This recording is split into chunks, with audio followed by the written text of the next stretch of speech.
In this age of new normal, online is not your only option. Because new normal means new learning modalities and new learning possibilities. Let Vibal make learning offline possible with Smart Class. Smart Class contains pre-made daily modules sequenced according to DepEd's budgeted teaching and learning calendar. Each module has a specific lesson duration and has day markers to guide parents and teachers in the asynchronous learning of learners. Inside the modules available in Smart Class, you will find the following elements. First, learning competencies are identified in the module openers. Kickstarters are available to test students' prior knowledge on the subject matter. This set of activities, found at the beginning of each lesson, may also serve as motivational activities. Parents of preschool to grade 2 students will also find notes to parents which contain tips and pointers on how they can guide their child while learning at home. Redefine your students' learning experience with the integration of augmented reality technology into images and illustrations available in Smart Class, making learning more interactive and exciting. At the end of each module, Long Quiz is also available to assess students' understanding of the lesson. Smart Class also features Wrap Up, a lesson ender activity that applies the constructivism theory of learning. In Wrap Up, students are expected to summarize the lesson on their own using a graphic organizer. You may also evaluate the quality of your students' learning by letting them practice their learning in real life through GRASP's formative performance tasks. The content of Smart Class is designed for the entire academic year, and it is available for 5 major subjects. All aligned with DepEd's K-12 curriculum and covers the most essential learning competencies prescribed by DepEd. Secure your own copy of Smart Class before classes open. Contact marketing@vibalgroup.com to know more.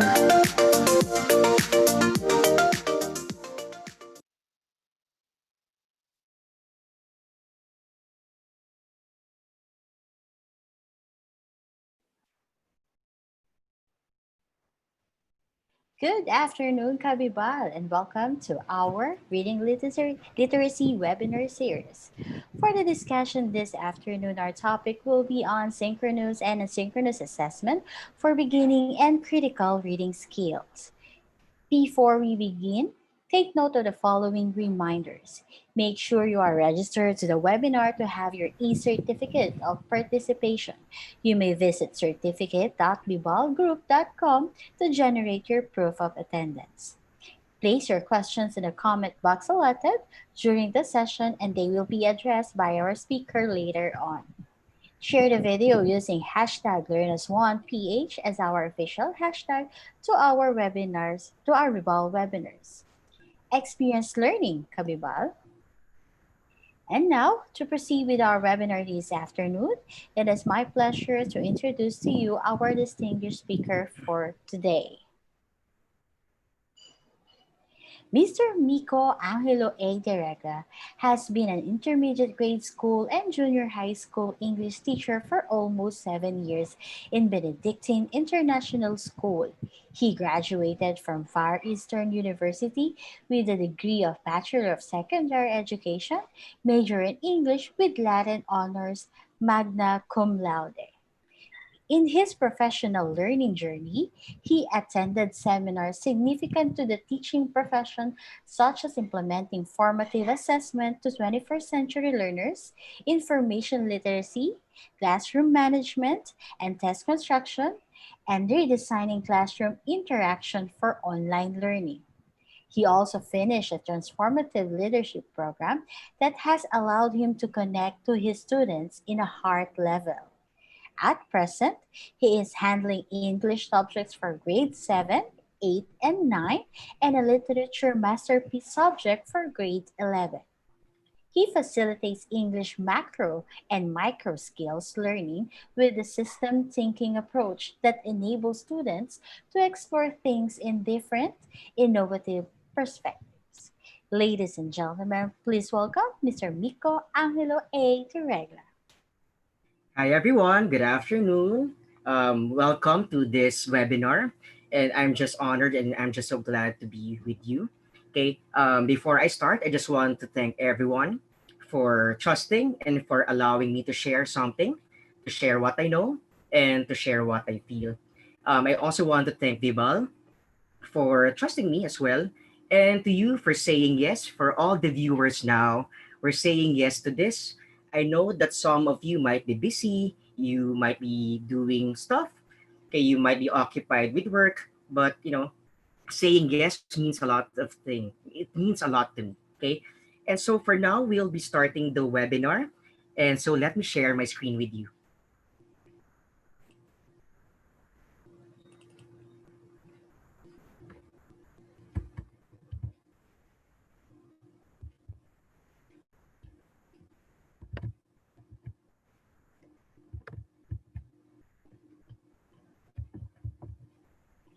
Okay, so I'll just make this large.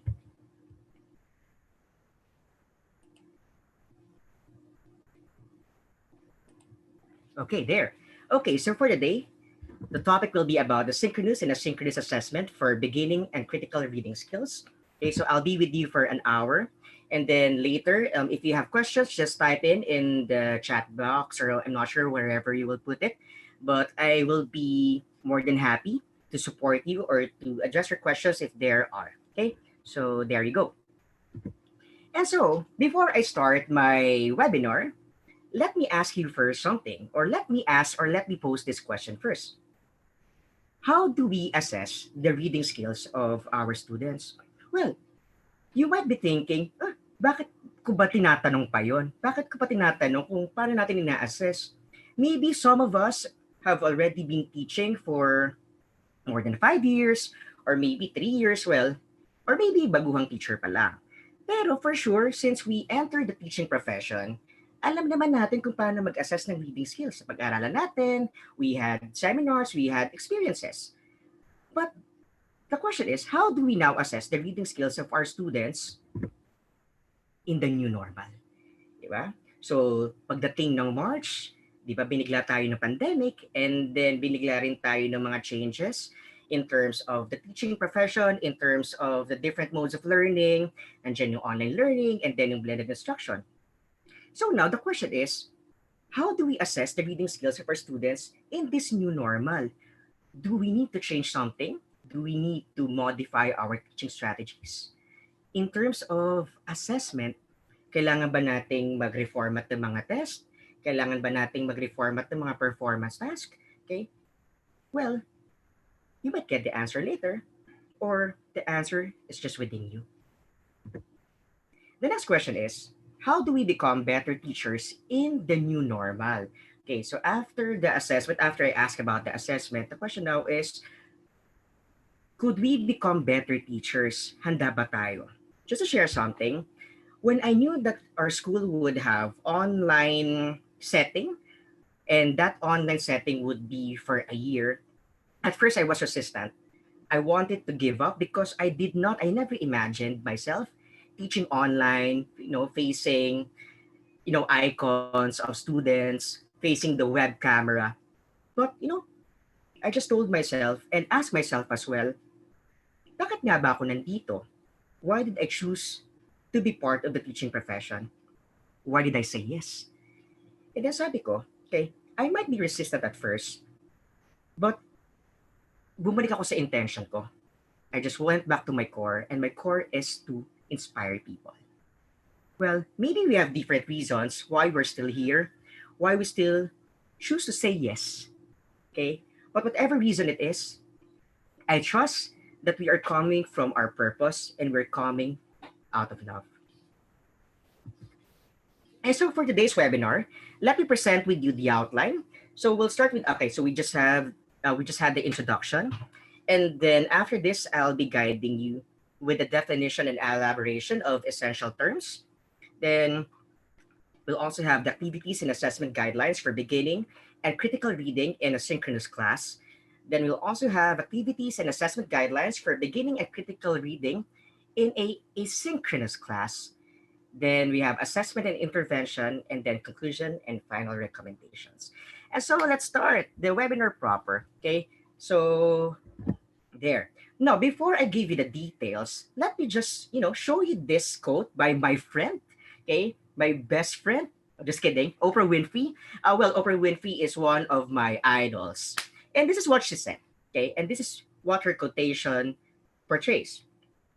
Reading is a way for me to expand my mind, open my eyes, and fill up my heart. Hmm. When I first saw this, like, okay, reading is a way for me to expand my mind. How is that possible? Okay, would that enable me to create a lot of things in my head? Would simply reading enable me to be the bigger picture or the bigger version of myself? Would it allow me to open my eyes to different possibilities? Would it fill up my heart? Would it make me become a more loving person or a more loving teacher? I had a lot of questions. And then, as what I mentioned a while ago, I've just gone back to my core. That I'm here because I'm doing this with passion and love. And I hope that we are on the same page.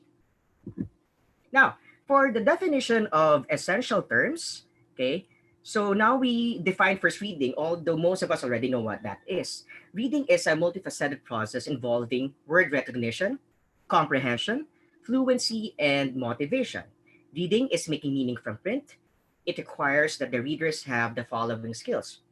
Okay, so first is word recognition. So when we say word recognition, it is identifying words, okay, or identifying text in print.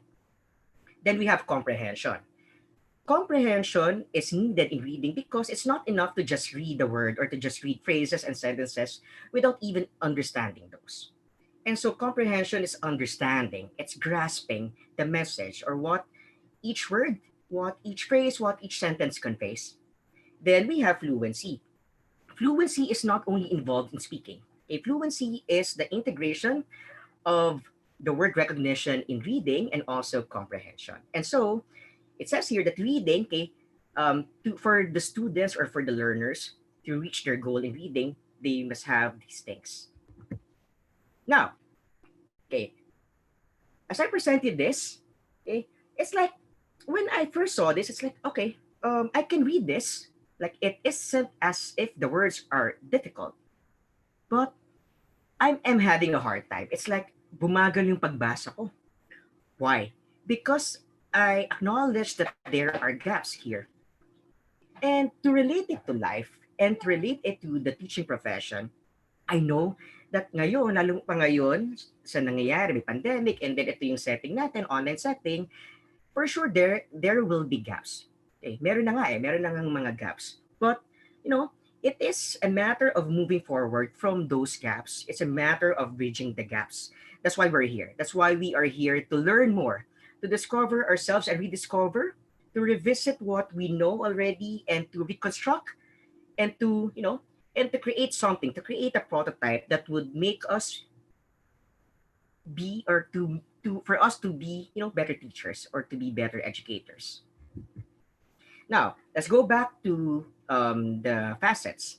For word recognition, children need to learn how to break apart and manipulate the word sounds in words, or this is what we call the phonemic awareness. For example, for the word bat, we don't teach them like, okay, so this is how you read the word bat. It's not like that. So whenever you teach or whenever you impart phonemic awareness, you demonstrate that it's b a t.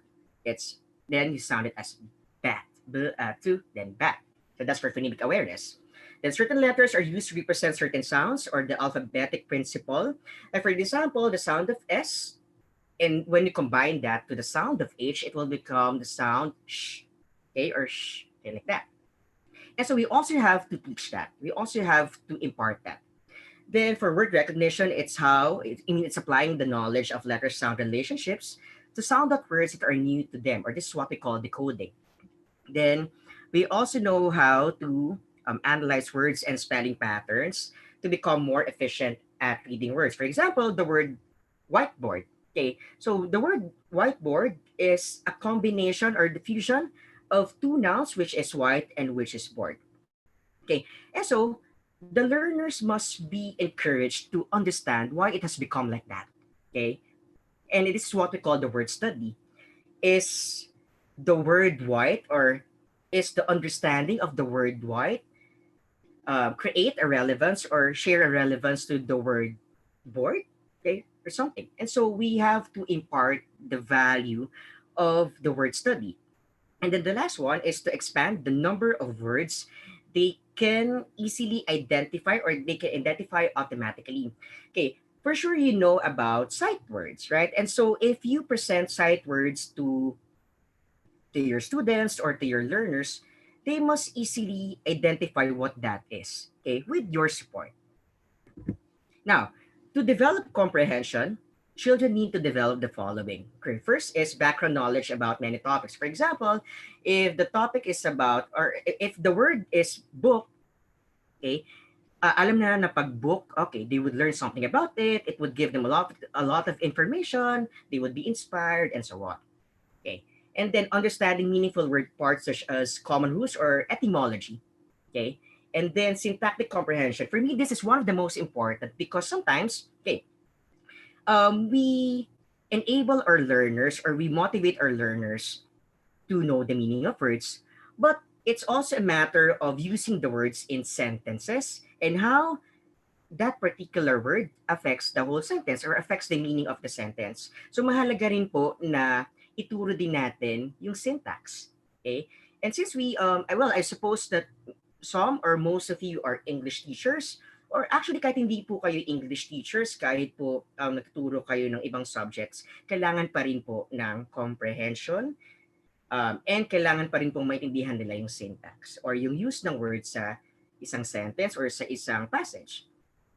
And part of it is also understanding about how print works. So we read from left to right, but there are some cases na hindi po ganito. But usually, readers read words or read passages from left to right. The knowledge of various kinds of text. So it could be short story, it could be a novel, an essay, or it could just be a simple paragraph.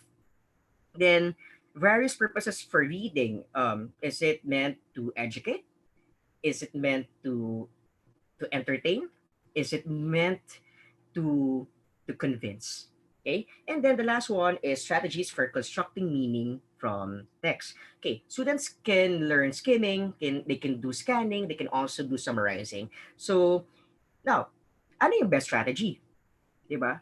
Well, for me, it's up to us, teachers, on how we connect to our students and how we guide them as to what strategy would be applicable for them. Now, to develop fluency, children need to develop a high level of accuracy in word recognition, use phrasing and expression effectively, and then transform deliberate strategies for word recognition. So, hindi kasi enough na alam lang ng mga students natin na, okay, they know how to read, they know how to use the words in sentences. Okay, we have to translate it to real life skills. Like, okay, so for example, they already know how to read, they already know how to comprehend. And so what? Okay, so an example of this is coming from my experience when I was young. At first, I did not understand what a warranty is until I had the chance to comprehend on it by the help of my teachers. So from that day na nalaman ko what warranty is, ayun, nalaman ko na kung paano ko siya iintindihin, alam ko kung ano yung use ng warranty. So that's just an example. And the last one for fluency is understanding pragmatic language. So when we say pragmatics, we are dealing with the social context. How do we now apply all these things, word recognition, comprehension, in the social context? Okay? Kasi lahat naman ito, bottom line, is communication, how we communicate to people, how we socialize, how we interact. And so it's very important that we have these things so that we could be able to say what we want, to express what we need to express, okay, in social context. And so now, having all these things, what is reading? Di ba? Tanong na naman po ako kung ano yung reading. Okay? Reading is, could be comprehension, could be word recognition. But for me, and I believe for most of the teachers, reading is developing and sustaining the motivation to read. Okay? It's not enough na tinuro mo siya ng tama. It should come from yourself. It should come within. You cannot expect your learners, or we cannot expect our learners to read immediately, to read in a fast-paced manner, or to learn what we wish for them to learn if we ourselves are not motivated, if we ourselves are not willing to learn, if we ourselves are resistant, if we ourselves are not, are not open, then it will not happen. So we have to sustain that first. It should come from within. It should come from ourselves first. And so we're done with defining reading. Now let's define assessment. So assessment is a process of gathering and discussing information from multiple and diverse sources. Okay. So for assessment, hindi lang po to quiz, hindi lang din po ito performance task. Okay? And then the goal is to develop a deep understanding of what students know, understand, and can do with their knowledge as a result of their educational experiences rather. And now, let me just have a recap on the forms of assessment. So we have two. We have the summative assessments. For summative, the first one, okay, so implemented at the end of the course of study. Okay, so usually ito po yung mga unit test or yung periodic test, for example, or summative test. This is fundamentally concerned with learning outcomes. Okay, so this is result-oriented po. Summative assessment provides information about patterns of student achievement. Okay, but for me, another more important kind of assessment, well, this is my judgment. Okay, my preferred kind of assessment, especially now in the 21st century learning or in the new normal learning, is the formative assessment. So formative assessment is the evaluation of student learning over the course of time. Okay? And then this one enables teachers to understand students' strengths and weaknesses kasi nakikita nyo po nakikita nyo po during the instruction or during learning instruction if they are able to follow, if they're able to reflect on things, if they're able to adjust. And then kung meron mang, for example, gap during the course of study or over the course of time, then we can offer remediation. Okay, so this is more of reflecting on how they need to improve during the learning process. So yan po yung summative and formative assessment. And so let me present you this. Okay, so this is the assessment cycle. So usually it starts with setting goals and objectives. Ano ba yung, why do we, for example, present that kind of assessment? There must be a reason. We don't just give quizzes, we don't just give performance tasks without having a clear intention in our head. And as teachers, sa atin pong manggagaling yung intention. Ano po ba yung purpose natin? And then, pag naklaro na po natin yung purpose or yung goals natin in giving those assessment tools, then we map learning opportunities. We see our students creating, okay, and not creating yet, but reaching that level na may matututunan sila out of our intention for them. And then after we were able to map these opportunities, we're able to assess, okay, so ito na po yung mismong assessment, okay? Pero syempre, kailangan as we give, for example, a certain quiz or a certain type of activity, klaro din po sa atin kung paano natin po siya i-assess.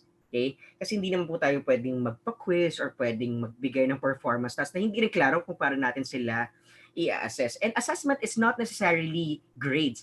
Hindi po siya numerical grades lamang. So there are other forms of assessment, kaya nga sa formative assessment that I have just shared. Then after we assess goals and objectives, we will analyze and discuss results. So it doesn't stop from gaining or having the scores of our students or collecting the scores of theirs. Okay? So kailangan po natin i-analyze. So kung ito yung score nung aking student, ano yung kailangan niyang i-hone? Saan siya okay na? And saan siya kailangan pang mag-improve? Okay? And so it's our responsibility to assess these things. And then for the last one, we use data for improvement. Sure, it won't stop by just analyzing the data. Okay? The goal of learning is for us to see our learners to become better versions of themselves. And so we use that data for them to improve, for them to hone their skills And hindi po pare-parehas yung learners natin. May mga iba po na struggling talagang magbasa or struggling mag-comprehend. And so, the goal is walang iwanan. Okay? Walang iwanan. And so, hindi po natin sila pwedeng i-let go lang dahil sa hindi sila naka-reach or hindi sila nakapatay doon sa level ng iba, okay na yan. Hindi po pwede yun. So, we hope to use that data for their improvement. So, dyan po papasok yung differentiated instruction. And now let me present you this. This is Dr. Otto Scharmer's theory U. Just to share about the theory U, theory U is proposed, it was proposed actually, at first sa mga companies ito. And the main purpose of theory U is to connect the past, to connect shared knowledge, or to connect our stored knowledge. So yun po yung past, then connecting it to the present, okay? And the goal of that is to see the emerging future. And so how would this apply in assessment, lalo ngayon sa new normal? So we start first with sensing. Okay? So sensing is observing. Okay? So ngayon po, well, most of us nangangapa. Okay? I admit ako rin po, nangangapa rin po ako sa online learning. But I know that since I said yes to this, I said yes to inspiring minds. I know and I allow myself to experience this. But in sensing also, there are things that you need to let go. Okay? Things that we do traditionally that we let go. Okay? And letting go is not just the external factor. Sometimes we also have, or most of the time, we also have to let go of the voice of judgment or fear of judgment. Minsan, judge natin yung sarili natin na, kaya ko ba talaga? Hindi ba ako mapapahiya? Hindi ako sanay mag-online eh. Parang ayoko, nakakatakot. Nakakatakot itry kasi something new for me. Well, in sensing, we have to let go of those fears. Not totally letting go, but it's a gradual process. Then after we do sensing, which we see ourselves engaging in immersive learning opportunities, here comes presencing. So kung klaro na sa atin that we are ready to let go of those that are not anymore working for us as educators, or tingin natin hindi makabuti for our learners, we let our inner knowledge emerge through retreat and reflection. Babalik tayo sa ibaba. Kaya kung napansin niyo po sa U, nasa ibaba po siya, kasi babalik tayo sa ilalim. And ano po itong ilalim na to? In this part, we reflect on personal mission. Let go of the old and become present to emergent possible futures. Ang tanong dito usually is, why am I doing this? What is my purpose? What is my intention? Okay, so dyan po yung presencing. And then as we say yes, as we see ourselves open and willing to accept, to adjust, and to move forward, we already embody the new. Okay, so well, in this setting, we have the new normal. In prototype, so what is a prototype? Prototype is creating something to support, okay, creating something for the betterment of whatever audience we have. So, ang audience syempre natin, yung mga learners natin, sila po yung priority natin. So, embody the new in prototypes and create networks that support continued learning. So, in this level, we are now realizing, we are now transforming action. So, from the past, okay, this is my comfort zone, okay, to going to your core na, okay, I have to adjust, I will go back to my purpose, and now you realize that, okay, I can transform action even during the pandemic, even if ganito yung situation natin. So this is a theory. Actually, there are other versions of this which are more complicated. So I've just chosen to present you the simplest way. So yun po. And so with that, let's go to the definition of essential terms. So we are talking about synchronous and asynchronous learning. So when we say synchronous learning, it refers to a learning event which a group of participants is engaged in learning at the same time. Okay, maybe they're in different locations pero same time din po. Kaya whenever we conduct classes, parang ganun pa rin, like physical. It's just that we see them sa mga icons, diba? Or, they are represented by icons, but we still see them. Now, it's different from asynchronous learning because in asynchronous learning, this is the instruction and learning na nag-occur not only in different locations, but also at different times. Okay, so example of these are pre-recorded video lessons, email exchanges between teachers and students, online discussion boards, and online training courses. Okay. Siyempre, bawat isa nito merong benefits or merong advantages and disadvantages. For example, for synchronous learning, ang advantage ito ay real-time. Real-time yung interaction natin. Diba? Kasi nakikita natin sila, we still see them, and we still can assess how they participate in class, how they perform in class. Okay. Ang medyo drawback lang ng synchronous learning is are yung mga technical difficulties na pwedeng mangyari. Kasi hindi maiiwasan. And we have, as teachers or as educators, we have to anticipate that. And we need to have plan B, plan C, hanggang plan Z. Okay? We need to have successive approximation. Kailangan prepared po tayo. Yun lang po yung medyo drawback niya. Now, for asynchronous learning, what's good about it is that, well, since different time naman to, so mas flexible siya. Diba? Hindi ka masyadong mangangamba with regard to the technical difficulties. However, in asynchronous or asynchronous learning, less connection nga lang with the students since we don't see them. We don't have real-time, interaction with them. Okay, and so now I'll present two ways or two learning settings. So first, let's have the synchronous assessment for beginning and critical reading skills. So pinagsama ko na po yung beginning and critical reading skills.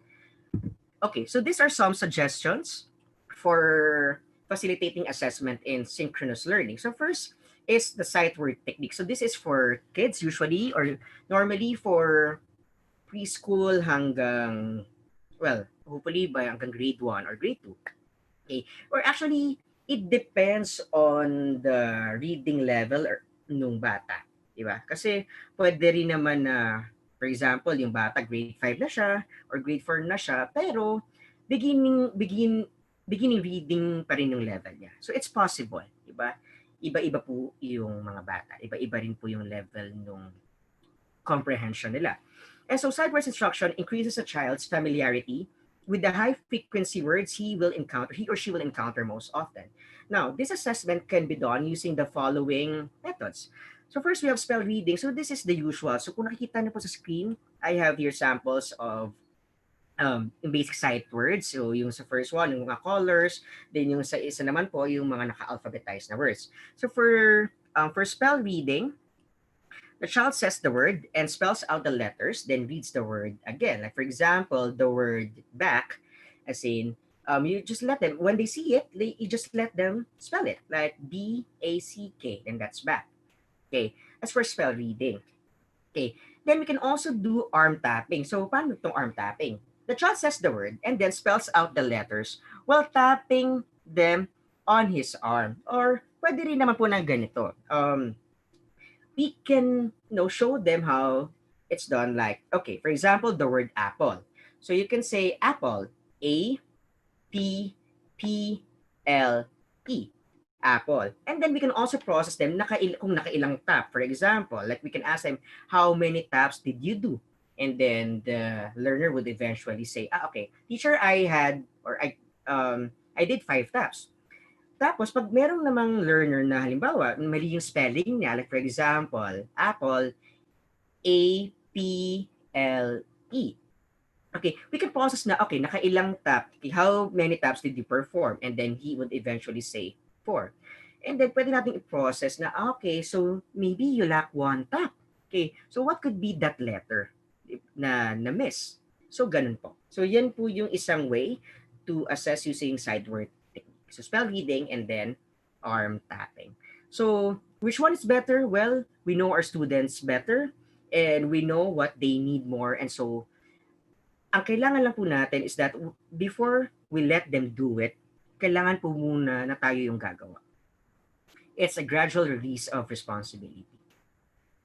Okay. The next one, which is, okay, this one is my favorite. Okay. So for reading, facilitating assessment through read aloud sessions. Just to share a background about this, according to Reading Rockets, read aloud builds many important foundational skills, introduces vocabulary, provides a model of fluent, expressive reading, and helps children recognize what reading for pleasure is all about. So in the picture or in the image that you see now on your screen, so this is an example of read aloud. Okay, the teacher reads, the teacher, okay, who shows the students how to do it. Okay, showing gradual release of responsibility. Okay, reads a book to them. I mean for them. When teachers read aloud, they are demonstrating the connection between oral and written language. So what's good about allowing your students to conduct or to perform read aloud is that hindi lang po siya hindi lang siya reading hindi lang siya reading the text, but also you allow them to speak, you allow them to be confident. And confidence is not just the yabang confidence.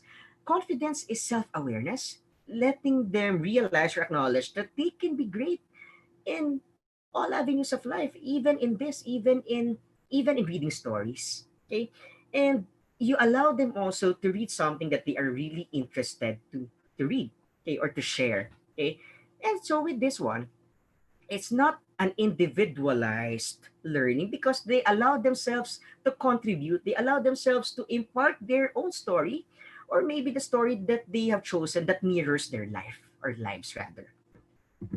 Now, yeah, so how do we do read aloud sessions? Okay, there are steps in facilitating read aloud sessions. Okay, so let's go with the first one. So the first one is pre-reading. So hindi po pwedeng read aloud kaagad. Okay, so we start with pre-reading. So in pre-reading, we show the book and state the title and author. Okay, give a short background about the book and ask motivational questions. For example, yung nakikita niyo po sa screen, you have the missing piece, and so you need to state the title and then the author. Now, you might be asking, paano yung assessment? Paano natin ma-assess yung students' performance in terms of read aloud? Well, let's see ourselves allowing them to do it as well. Diba? Na sila yung gagawa ng read aloud. Sila yung magbabasa. Kumbaga sa online class, magbabasa sila ng libro. Okay? It could be a physical book or it could be a book that na nakuha online. Okay? And then allow them to explore their potentials. Pero syempre, this won't be possible if we do not show it to them first. As what I've mentioned, it's gradual release of responsibility. We cannot expect them to know these things or to apply these things or to show these things if they do not know how to do it. So we have to be in integrity. Okay? Hindi po natin kailangan maging expert sa pagbabasa or pag-read aloud. But we have to be in integrity of what we are providing them. So if you choose to have read aloud sessions for them, then be in integrity also to do it. Okay? So there.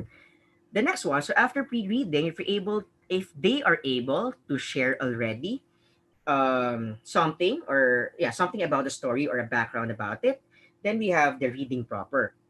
So in reading proper, hindi it's not only reading the text itself, but along the reading process or along the reading session, they can unlock difficulties even while reading. For example, if there are unfamiliar words in the text, they can already define it right away. For example, if they see the word brisk, okay, the word brisk, BRISK in text, okay, they could define it already like, okay, brisk means lively, okay, so something like that. Okay, and for reader proper, allow our students to continue asking questions to their classmates, like, what do you think will come next? So this is for example, this is the event. How do you think the character will be reacting on this? Okay, so we continue asking questions that can be relevant to the story's transition and flow and message. But let's be careful that we don't give questions to process already what the story really imparts. So sa reading proper, more on questions lang as to what could happen next. So it's like predicting outcomes, a reading skill, okay? Or it could also be understanding the characters better, but not really giving the exact conveyance of the story. Yung sinasabi ko po na conveyance, sinasabi ko rin pong pag-process ay papasok po sa last step of facilitating read aloud sessions, which is post-reading. So in post-reading, they process the story and the read aloud experience by posing the following questions. So kailangan po, before we allow our students to read something or to share or to do read aloud sessions, we have to be aware of these questions na itatanong sa audience or sa mga readers din. So first question is what? So what is a story all about? Then the next question is, so what? So if that is what the story is all about, what is the connection of that? What is the meaning of that? What is the relevance of that to the whole thing? And then the last question is, now what? After I have shared these things, after I have known the significance of the characters, of the setting, of the plot, now what? How does it connect? How does it relate to real life situations? How does it mirror one's life? Because reading is not just reading the text. Reading is mirroring one's life, mirroring or reflecting one's life. That learners can see themselves in the story, that they can be their own characters. So yan po yung mga steps. Again, the steps in facilitating read aloud sessions. We have pre-reading, then reading proper, and then post-reading. Well, for assessment, the moment that we already assess our students, there are things to consider in assessing read aloud performed by them. So the first one is delivery, voice quality and projection, tone and expression, volume and emphasis. But again, this is not the sole criterion in assessing them in a read aloud session. Okay? We cannot say na dahil mahina yung boses nung estudyante nung student natin, mababa lang yung grade nito. Kumbaga sa 10 points, 4 points lang or 3 points lang kasi ang hina ng boses hindi ko narinig eh. It's not like that. And hindi lang po ito yung sole criterion. Okay? Although this is also a factor. Okay? Then the next one is contribution of essential things about the book or story. Were they able to contribute? Were they able to share essential details about the book or about the story? Okay? So dito po tinetest yung knowledge nila about it.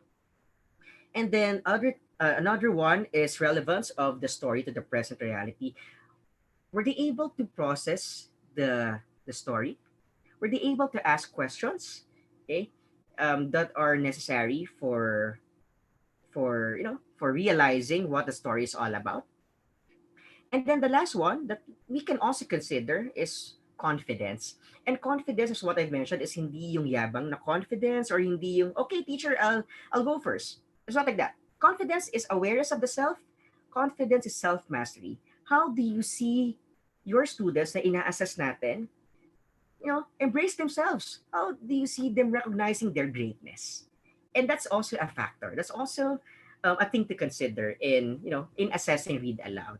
Okay, but again, gentle reminder: before we allow our students to do read aloud, and before we assess them in having their read aloud sessions, let's be in integrity first to do it, to model it, so that they would know how to perform it in class, in synchronous class.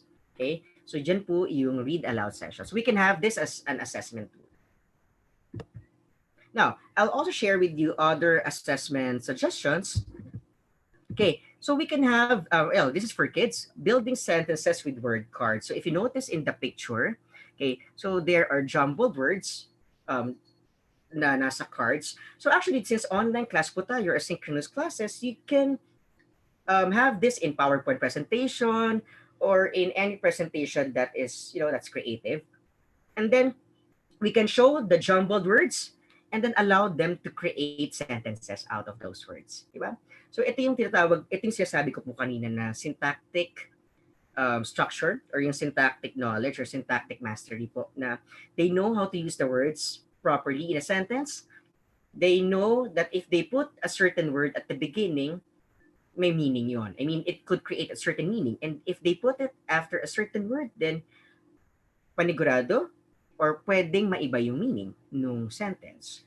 So this we allow them to learn not only defining the words, but also understanding what the sentences are all about, or what the meaning of the sentences is all about. Then another suggestion that I would give you is, I'm having simple word puzzles. For example, if you have the puzzle or what do you call this? The torn paper with AN, okay? And so, for example, if you put or if you connect it with letter M, that is man. So meron pong meaning yun. They can define it. Now, if they change the puzzle from letter M to letter C, that will be can, for sure iba po yung meaning nun. Or iba din yung meaning na ma-create nila.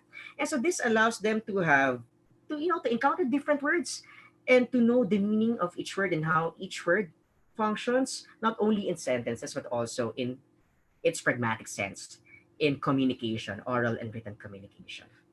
Okay, so yun po. Okay, so again, just to recap, we have had I presented you for assessment tools na pwede nating ibigay or pwede nating gawin for formative assessment. So we have sight words, then we have read aloud, then these two, building sentences and word cards, and simple word puzzles. Okay, so there po.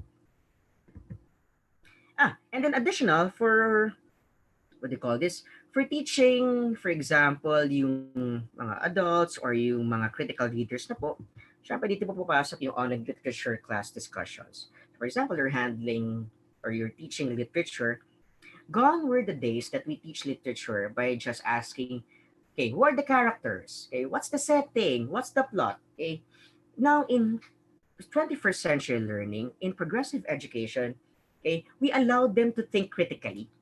Like, if this is the setting, what is the relevance of that setting?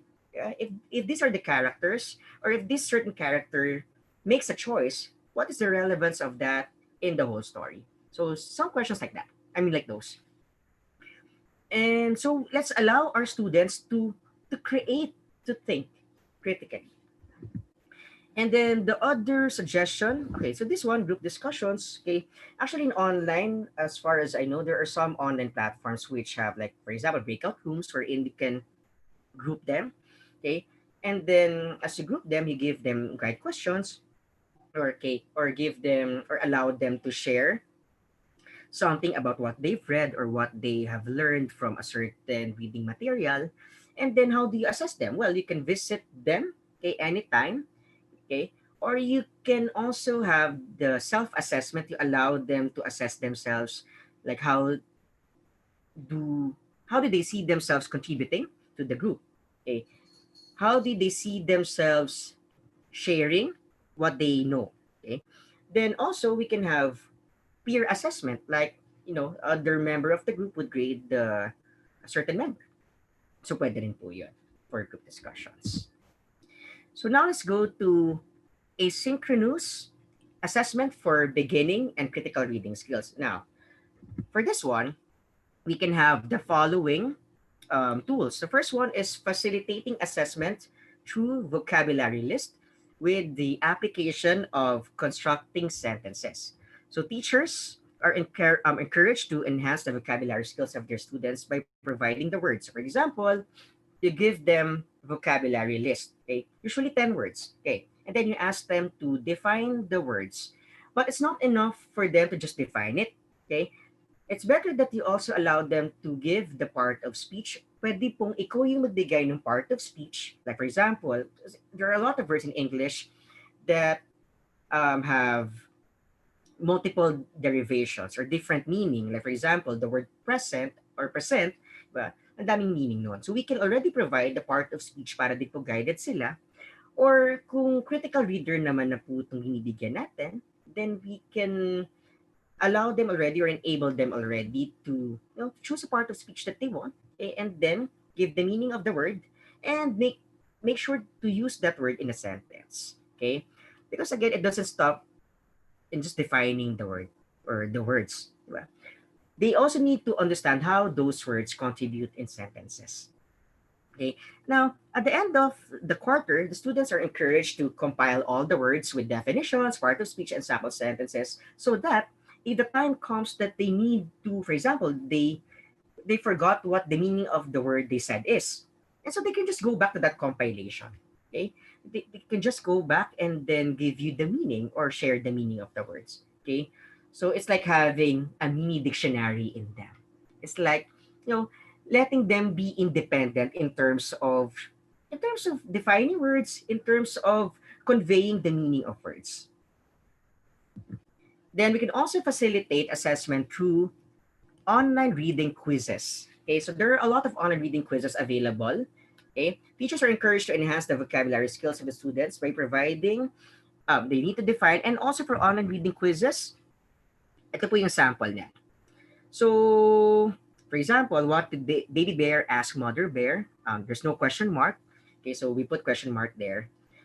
So let's also be careful in choosing online quizzes or reading quizzes that we see online. We have to make sure that the reading comprehension, the fluency would really be assessed. Hindi lang basta papili po tayo ng online quiz. We also have to be deliberate in choosing or in suggesting our students what they can take as reading quizzes. Okay, so here are some suggestions of, well, these are websites. So here I have Book Adventure and then Fun Trivia. Okay, so some share quizzes that are good for kinder to grade 8. So yun po. Then yung iba po merong literature books already na kino-cover such as The Little Prince or Harry Potter.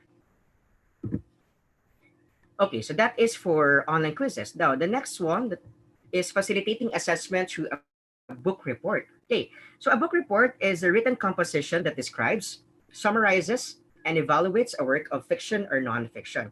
Now, in letting our students do a book report, it should contain the following elements. So when we grade them or when we assess them, this should be seen and this should be imparted to them para din alam din nila kung anong gagawin nila.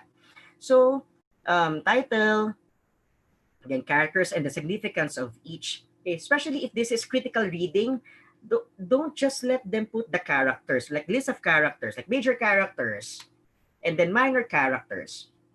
Let them give the significance of each character in the story, or at least describe each of them.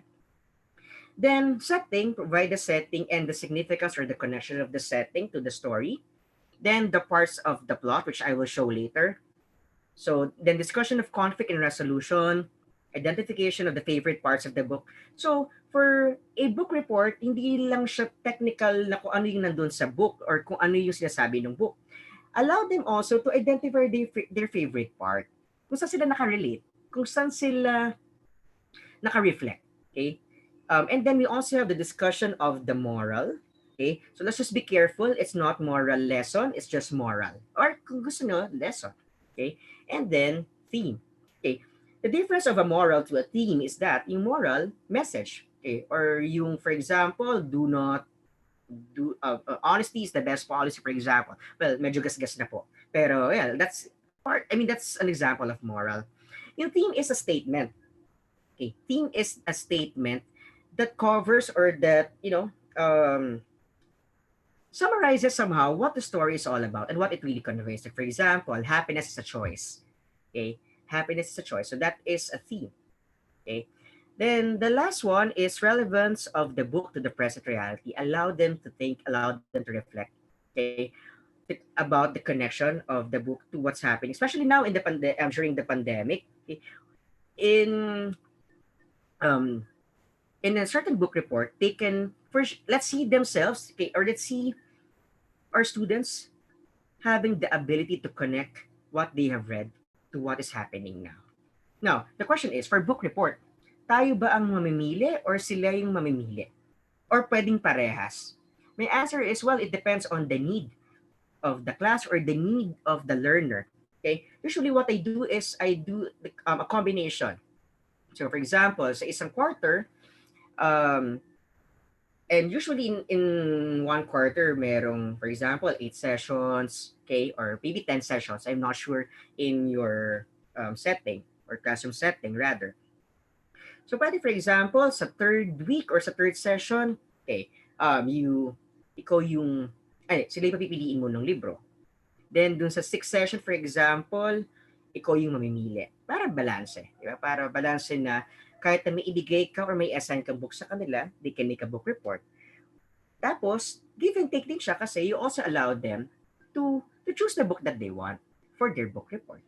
Pwede rin namang isa lang, pwede rin namang sila yung papiliin mo or yung sa'yo manggaling. Okay?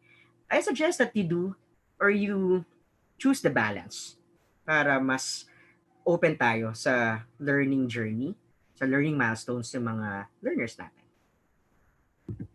Now, ito yung parts of the plot. I want to assume that most of us are familiar with this, especially English teachers. So, yeah, exposition, conflict, rising action, climax, falling action, and resolution. I just want to clarify, for the climax, okay, usually kasi we define climax as the most exciting part of the story, but it's not always the case, okay? In climax, not always the most exciting part, okay? Sometimes it's not that exciting, it's not that lively, it's not that radiant. Okay, what we need to teach about climax is that climax is the turning point of the story.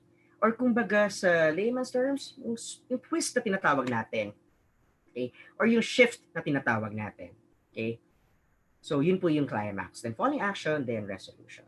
So yan po. Now, this is different, not kind of related to book report, but this is book or story analysis. Usually, we give this for high school students, junior high school and senior high school students. Now, for this one, book analysis is a description, critical analysis, and an evaluation on the quality, meaning, and significance of a book, and not retelling. It should focus on the book, on the book's purpose, content, and authority. Now, for this one, the students are asked to review other sources of information about the topics covered in the book. They need to develop some overall understanding of the topic. So, ito po yung mas comprehensive na book report. Why? Let me show you. So, these are the things to be considered in assessing or evaluating a book analysis. Okay, so the first one is a statement giving essential information about the book, then author's purpose in writing the book. In the author's purpose, you have these questions that you can share with your learners so that they also know what to do. So in author's purpose, okay, we can have these questions like why did the author write on this subject rather than on some other subjects? From what point of view? Is this first person? Is this third person limited? Or third person omniscient? Okay, so dapat din po, clear din po yun. Then was the author trying to give information, to explain, to convince the reader? Okay, so ito yung tinatawag natin na purpose of reading a certain material. Then, what is the general field or genre? So is this comedy? Is this tragic story? Or melodramatic story? Or reading material? And then, the other question is, how does the book fit into it? Okay. And then, who's the intended audience? Then we also have author style. Okay, so in author style, ang mga kinoconsider natin dito ay yung coherence, clarity, originality, forcefulness, correct use of technical words, conciseness, fullness of development, and yung fluidity. Does it suit the intended audience? Okay, because at the end of, okay, because yung pag-assess, okay, through book analysis is kind of tedious because you also have to check if what they put in the author's purpose is suit the intended audience. Okay? Hindi lang, okay, dito natin for me, dito natin ma-gauge if our students just copy, do copy paste, di ba? So, let's try to, or let's see ourselves imparting to them that book analysis is not a matter of copying and pasting from the internet. It's a matter of letting them analyze the material and letting them transform, okay? Letting them create meaning, okay, out of different perspectives. The other question could be, how did the book affect you? Okay, so this is more of subjective, okay? So hindi po pwedeng mawala yung subjective, okay, even in book analysis. Because again, reading is a reflection, okay? It's a reflection of one's life. And so let's allow them to reflect on it. Okay. Then how well has the book achieved this goal? Okay. So this is like a critic. And the last one is recommendation. Would you recommend this book or article to others, and then why? So again, these are just what I've shared with you are just guide questions that we can provide to our students. And again, before we let them do book report or either book report or book analysis, okay, show them first how to do it. Okay? Explain first these guidelines. Okay, you can also have a sample. to show to them.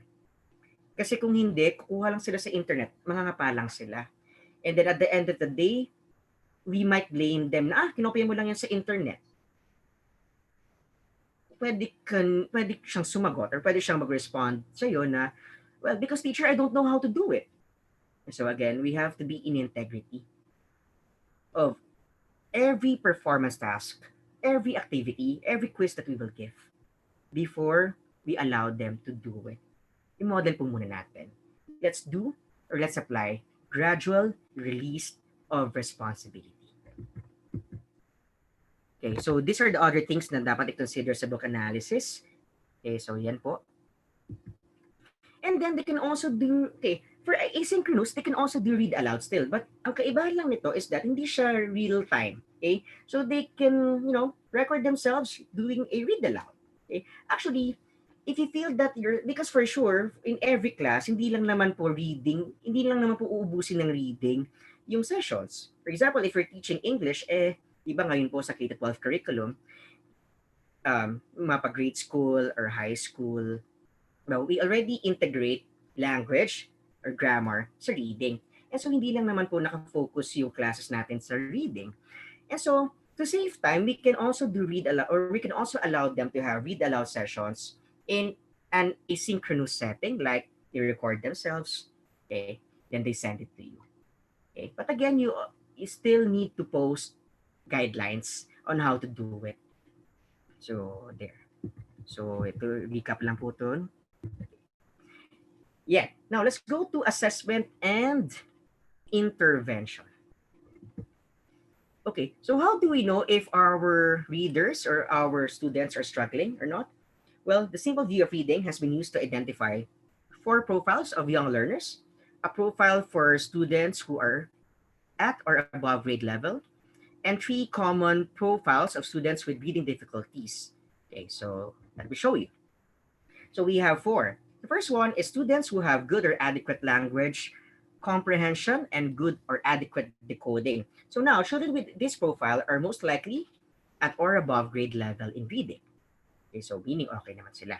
Okay, meaning they are competent to read and to comprehend. Next, we also have students who have good language comprehension but poor word recognition or decoding skills. Now, this profile is termed specific word recognition difficulties, or what we call the SWRD, because the child's reading problems are specific to word recognition, not language comprehension. Like, okay, they understand, okay, but they're having a hard time to identify the words. Okay, now what they need is this, and what you can share with them is phonics intervention. So pag ganyan po, phonics intervention po yung ibibigay natin sa kanila. Okay, to help them. I mean, because assessment is not just, assuming that they are like this, that they are in this level. We also have to help them. The reason why we have assessment is for us to extend our help and support to our learners. Then we also have here the third one, students who have poor language comprehension. So ito naman po, baliktad. They can identify the words pero mahina or struggling yung comprehension nila. So this profile is called specific comprehension difficulties, or what we call SCD, because the child's reading problems are specific to comprehension and do not involve reading words. Now, what do they need? They require comprehension interventions that address their specific needs in the domain of comprehension. So, ito na po yung pinag-uusapan natin kanina, vocabulary, background knowledge, and then inferencing or making inferences or educated guesses. So that if you give them these intervention tools, pero syempre, number one, we don't expect them to be perfect already or to be master already of the intervention. Kaya nga po tayo nag-i-intervention para tulungan natin sila, hindi po para magdagdag ng burden sa mga learners natin. Okay? So the answer here, or the response that we need to cater is guided instruction po through intervention. Last one, students who have, weaknesses in both language comprehension and word recognition or decoding skills. We don't say na, okay, I give up already because parehas siyang wala. Parehas siyang walang language comprehension, parehas siyang walang word recognition. So ayoko na. Hindi po tayo ganon. Again, we said yes because we see our learners, we see them see in themselves become the greater version of themselves. Now, For this profile is often called mixed reading difficulties or the MRD kasi parehas nga po yung problema. So syempre dahil parehas yung problema, we give them intervention that involve phonics intervention and intervention assessing or addressing their specific comprehension needs. Okay? So, now, kung mapapansin nyo, parang ang bigat, di ba? But again, whenever we feel the heaviness of a certain remediation or a certain assessment, balik tayo doon sa you na present ko kanina. Balik tayo doon sa core. Balik tayo doon sa nangangapa tayo sa una. Nahihirapan, ina-acknowledge natin na nahihirapan din tayo as teachers. And then, balik din tayo sa kung bakit ba natin ginagawa ito. And let's see the emerging future na pag merong isang bata na hindi marunong magbasa or nahihirapang magbasa or nahihirapang mag-comprehend, tapos after a certain number of weeks, makikita mo na lang at ma-experience mo, ma-witness mo, na marunong na siya magbasa ng unang salita. Na marunong na siya makaintindi, marunong na siya makakomprehend. Iba yung feeling, iba yung pakiramdam as a teacher. It's beyond what we get materially. Iba po yung feeling. So, for the last part, which is presenting conclusion and recommendations. Actually, I don't have any conclusion and recommendation, but to just, as what I mentioned, to go back to the you, okay? To the theory you or the you in us, okay? And so again, we sense, okay? And then we do presencing, and then we realize. And for conclusion also, there's no best strategy. There's no best assessment strategy because it depends. It will always depend on the willingness of the learners, your willingness, okay, and your connection to them. It is very difficult, okay, based on my experience, it's very difficult to do assessment if you're not connected to your learners, if you are not with them. You should learn with them. You should assess with them, not only for them, but with them. And to my recommendation is just to ask yourself, kaya nung tanong ko sa inyo kanina, how do we become better learners? I mean, better teachers? How do we do this in the new normal? Just ask yourself, okay, why am I doing this? And then, subukan natin na hanapin yung sagot. At yung sagot lang naman is love. Love. It's really love. That we allow ourselves to love what we are doing so that we can translate that love to our students. And that love would enable them to create or to learn the skills that they need to learn and to create something not only for them, but also for the benefit of all. Domino effect siya. Diba? Domino effect, pasa-pasa effect. Yeah?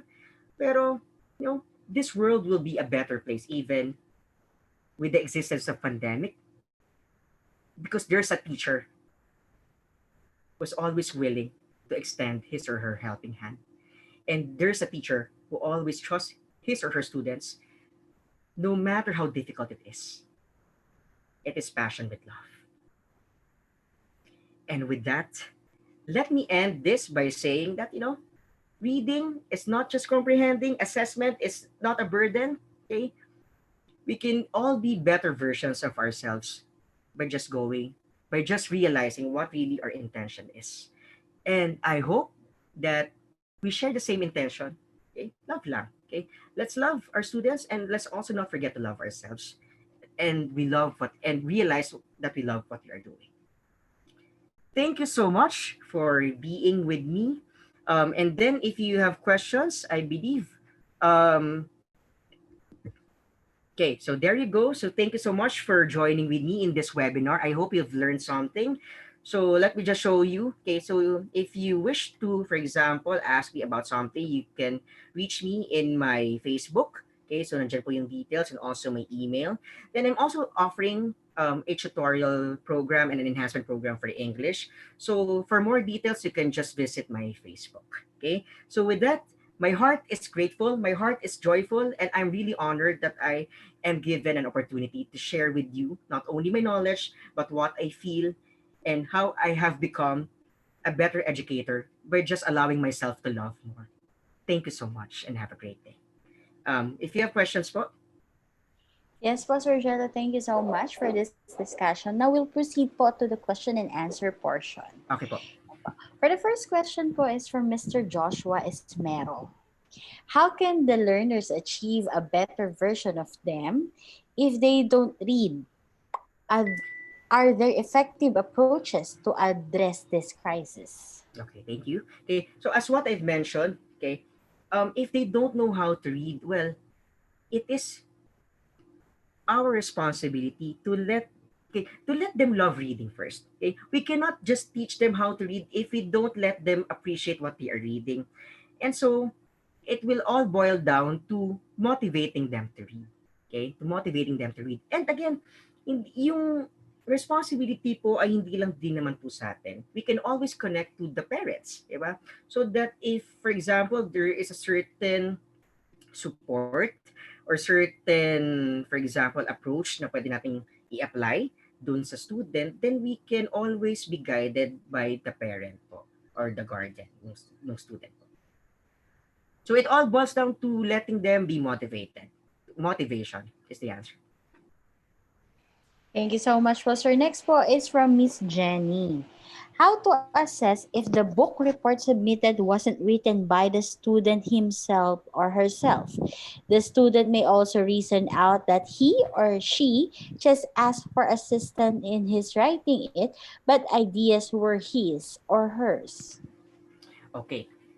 Actually, learning is, for me, learning is a collaborative process. So allow them to, for example, if they ask you, teacher, how if, for example, I ask my mom for help? Okay, well, that's fine. Or I ask someone, like, for example, I ask my friends for some help. That's fine. But for me, it will depend on how you give the guidelines as teachers, how you give the criteria, and we have to make sure that the questions that we will give them for the book analysis guidelines should not allow them to copy from the internet, di ba? So it's really medyo mabigat yung responsibility for us, but well, I am telling you it's worth it. Rather than, okay, let's just parang bibigay lang tayo ng general guidelines, pero kukopahin lang nila sa internet, di ba? So it's really a matter of sharing or having an effective art of questioning that can be translated into guidelines in making a book analysis. Thank you po again, sir. Next question po, sir, from Miss Yong Ra Park. How can we teach non-readers in secondary po following health protocols and in new normalcy? Okay, so how do we teach non-readers in this new normal? So again, we can always have online platforms. Okay, so this is a matter of communication or connecting more, expanding our communication channels, okay, to parents. So the answer here is collaboration. Continue to collaborate with other teachers, continue to collaborate with parents, allow them to, to initiate online platforms so that they can always extend their support. If they are non-readers, then you can offer classes. Okay? You can offer reading classes online. Okay? So, sabi ko nga, dahil new normal na po tayo ngayon at hindi na po, sa ngayon hindi po possible yung physical setting, let's see other ways, okay, on how we can teach and we can assess our students. Yun po. Thank you po, sir. Last question po from Miss Fe Angue.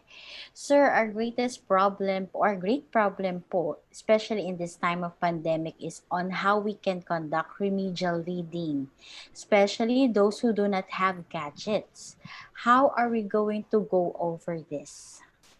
Okay, so dito po papasok. For those who have no gadgets, like for example, limited yung resources, then we can encourage to have asynchronous learning. Asynchronous learning naman po is not limited to submitting pre-recorded videos. So we can, for example, have like printed modules to be distributed to them. Yun nga lang, syempre, we also need to collaborate din sa school administrators as to how we will do this. For example, we provide a story and then with guide questions, okay, and then we let them answer in that paper. Okay? So ang papasok po diyan yung role administrators as to how they will support you in having that instruction po. Thank you po, sir. Sir, pahabol na question lang po. From Sure po. Mr. Felix Ray Igual. How can reading be applied if the way of teaching is modular?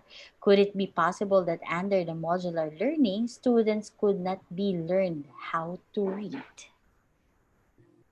Okay, so in well, if that is a well for me, it if the learning is modular, I mean meaning by modules, then you can already inject there, for example, reading approaches. Okay, even in that certain module, you can already provide samples, reading materials that could be served. Well, since modular siya, let's not provide them long text na lang para hindi rin po siya makaka-consume ng buong module. So we can provide, for example, a sample reading material and then sample questions in that module and how to, how to answer that certain questions.